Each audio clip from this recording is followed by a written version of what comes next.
To begin this project, I decided I wanted to experiment with the lighting effects of a lightsaber and how it can emphasize the movement of a human. So I began researching different styles and effects that could work. This research led me to light painting, photos taken with long exposure and moving light. I also explored what location and environments I wanted for the scene, to which I settled for a remote place with a clear night sky. With the idea in mind, I choreographed a scene of moves, jabs, and twirls with a lightsaber. I then performed these movements in the motion capture studio.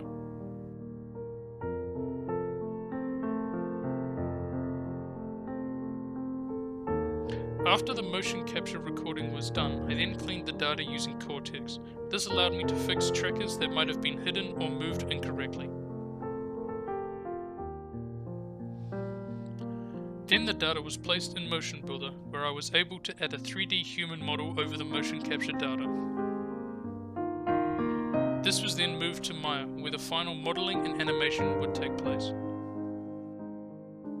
Unfortunately, I was unable to pair a lightsaber to the prop trackers used in the motion capture studio, but I was able to simply pair it to the model's wrist, which actually returned a very similar movement to the prop I used. I then experimented with the trail for a lightsaber. I tried creating trails with code, but found that to be too complicated, and instead found that adding large amounts of small mesh trails onto the lightsaber gave the exact effect I was looking for. After playing around more, I decided that a full trail was a bit too bold and instead used only 20 to 30 trails, which made the scene a lot clearer. From here, I then created the environment and surroundings. This was mostly made of planes that had been distorted and shaped to look like terrain and hills. I also added in a few rocks to balance out the scenery.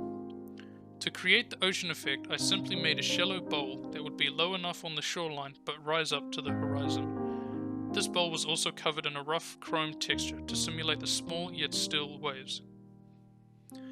For the night sky, I used a sky domelet as it evenly lit the entire environment, but I changed its texture to a 360-degree image of a galactic night sky. When I changed the intensity of the light, it emphasized the colors of the image, which made it perfect for the night sky.